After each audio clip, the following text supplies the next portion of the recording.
राधे राधे। जय श्री कृष्णा भक्तों, आप सभी का स्वागत है आपके अपने YouTube चैनल पे। तो प्रेम से बोलिए पुरुषोत्तम भगवान की जय। जिस पुरुषोत्तम मास को दुनिया ने ठुकराया, उसी को भगवान विष्णु ने अपना नाम देकर सबसे पवित्र बना दिया। आखिर क्या है इसका रहस्य, जानिए आज की इस दिव्य कथा में। भक्तों, पिछली कथा में आपने सुना था कि कैसे भगवान विष्णु अपने सच्चे भक्तों की भक्ति से प्रसन्न होकर स्वयं उनके द्वार पहुंचे और उन्हें सुख समृद्धि का आशीर्वाद दिया। और आज आप सुनेंगे पुरुषोत्तम मास महात्म्य की तीसरी पावन पवित्र कथा, जिसमें आप जानेंगे कि इस पवित्र मास में श्रद्धा से किया गया छोटा सा पुण्य भी भगवान को कितना प्रिय होता है। इसलिए कथा को अंत तक अवश्य सुनिए, क्योंकि यह कथा आपके जीवन में भी सुख, शांति और सौभाग्य ला सकती है। गरीब वृद्धा ने एक भूखे साधु को अपना आखिरी भोजन दे दिया, लेकिन उसे क्या पता था कि स्वयं भगवान उसकी परीक्षा लेने आए हैं। प्राचीन समय की बात है, एक वृद्धा रहती थी। वह अत्यंत गरीब थी, लेकिन भगवान श्री कृष्ण और भगवान विष्णु की अनन्य भक्त थी। उसके पास धन दौलत तो नहीं था, परंतु वह प्रतिदिन श्रद्धा से भगवान का नाम लेकर दीपक जलाती और भक्ति भाव से पूजा करती थी। जब पुरुषोत्तम मास आरंभ हुआ, तो उसने संकल्प लिया कि पूरे महीने भगवान की कथा सुनेगी और अपने सामर्थ्य के अनुसार दान करेगी। एक दिन उसके घर में भोजन के लिए केवल थोड़ा सा आटा बचा था। तभी एक साधु उसके द्वार पर आया और बोला, माता, मुझे बहुत भूख लगी है। वृद्धा ने बिना देर किए अपना सारा भोजन उस साधु को अर्पित कर दिया और स्वयं भूखी रह गई। वह साधु वास्तव में भगवान विष्णु ही थे, जो उसकी परीक्षा लेने आए थे। वृद्धा की सच्ची भक्ति और दया देखकर भगवान अत्यंत प्रसन्न हुए। उन्होंने अपने दिव्य रूप में दर्शन दिए और बोले, हे माता, तुमने निर्धन होते हुए भी दया और भक्ति का मार्ग नहीं छोड़ा। तुम्हारा छोटा सा दान भी मुझे अत्यंत प्रिय लगा है। इतना कहकर भगवान ने उसे आशीर्वाद दिया, आज से तुम्हारे घर में कभी अन्न और सुख की कमी नहीं होगी। कहते हैं उसी दिन से वृद्धा का जीवन बदल गया और उसके घर में सुख, शांति और समृद्धि का आगमन होने लगा।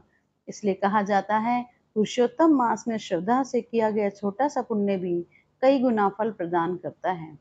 पुरुषोत्तम मास में किया गया छोटा सा दान भी आपका भाग्य बदल सकता है। बस भक्ति सच्ची होनी चाहिए। आइए अब सुनते हैं पुरुषोत्तम मास का अध्याय 3। हे नारद जी, जो कुछ भगवान श्री कृष्ण ने राजा युधिष्ठिर से कहा, वही मैं तुमसे कहता हूँ। एक समय धर्मराज युधिष्ठिर जुए में दुर्योधन से सब कुछ हार गए। तब दुष्ट दुशासन ने द्रौपदी को बाल पकड़कर सभा में खींचा और उसके वस्त्र हरण का प्रयास किया, किंतु भगवान श्री कृष्ण ने उसकी लाज की रक्षा की। इसके बाद युधिष्ठिर और अन्य पांडव राज्य छोड़कर काम्य वन में चले गए। वहां वे अत्यंत दुख में दिन बिताने लगे। वन के फल खाकर और कष्ट सहते हुए वे जीवन व्यतीत कर रहे थे।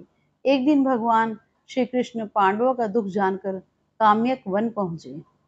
भगवान को सामने देखकर युधिष्ठिर और अन्य पांडव ऐसे प्रसन्न हुए मानो उनके शरीर में पुनः प्राण आ गए हों। उन्होंने प्रेम पूर्वक भगवान के चरणों में प्रणाम किया। द्रौपदी ने भी श्रद्धा से भगवान को नमस्कार किया। पांडवों और द्रौपदी को दुखी देखकर भक्तवत्सल भगवान श्री कृष्ण भी अत्यंत व्यथित हुए। दुर्योधन के अधर्म को स्मरण करके भगवान को क्रोध आ गया। ऐसा प्रतीत होने लगा मानो प्रलय की अग्नि प्रकट हो जाएगी। भगवान के उस प्रचंड रूप को देखकर अर्जुन भयभीत हो उठे। युधिष्ठिर, द्रौपदी और वहां उपस्थित सभी लोग हाथ जोड़कर भगवान को शांत करने लगे। अर्जुन बोले, हे कृष्ण, हे जगन्नाथ, आप समस्त संसार के रक्षक हैं। कृपा करके अपने इस प्रचंड क्रोध को शांत कीजिए। आपके क्रोध से संपूर्ण संसार में प्रलय हो सकता है। अर्जुन के विनम्र वचन सुनकर भगवान श्री कृष्ण शांत हो गए। फिर सभी पांडव प्रेम पूर्वक बार बार भगवान को प्रणाम करने लगे। तब भगवान कृष्ण बोले, हे अर्जुन, तुमने जो प्रश्न किया वह अत्यंत गूढ़ और दुर्लभ है। बड़े बड़े ऋषियों के लिए भी इसका उत्तर कठिन है, लेकिन तुम्हारी भक्ति और मित्रता से प्रसन्न होकर मैं तुम्हें इसका रहस्य बताता हूँ। भगवान आगे कहने लगे, एक समय संयोगवश अधिक मास आया। लोग उसे मलमास कहकर तिरस्कार करने लगे। कोई भी उसे शुभ नहीं मानता था। सभी उसे निंदित और त्याज्य कहते थे। लोगों के तिरस्कार से दुखी होकर वह मलमास मेरे पास वैकुंठ धाम में आया। वहां उसने मुझे स्वर्ण सिंहासन पर विराजमान देखा और दंडवत प्रणाम करके नेत्रों से आंसू बहाते हुए विनती करने लगा। आखिर क्यों रो पड़ा था मलमास भगवान विष्णु के सामने और कैसे मिला उसे पुरुषोत्तम नाम? इसका रहस्य जानेंगे अगली कथा में। हे पुरुषोत्तम भगवान, जैसे आपने उस वृद्धा की सच्ची भक्ति से प्रार्थना स्वीकार की, उसकी भक्ति से आप प्रसन्न हुए, उसके जीवन के दुख दूर किए, वैसे ही हमारे जीवन के सभी कष्ट, दरिद्रता और बाधाओं को दूर कीजिए। जो भक्त श्रद्धा और विश्वास के साथ पुरुषोत्तम मास की कथा सुनता और सुनाता है, उस पर भगवान विष्णु और श्री कृष्ण की सदैव कृपा बनी रहती है। इसी मंगल कामना के साथ बोलिए श्री कृष्ण भगवान की जय, पुरुषोत्तम भगवान की जय, विष्णु भगवान की जय, राधे रानी सरकार की जय। तो मित्रों, अगर आपको ये कथा पसंद आई तो इसे अपने परिवार और मित्रों के साथ अवश्य शेयर कीजिए, और यदि आपने पिछले अध्याय नहीं सुने तो उन्हें जरूर सुनिए और इस चैनल को ज़्यादा से ज़्यादा प्यार दीजिए। जय श्री कृष्णा, राधे राधे।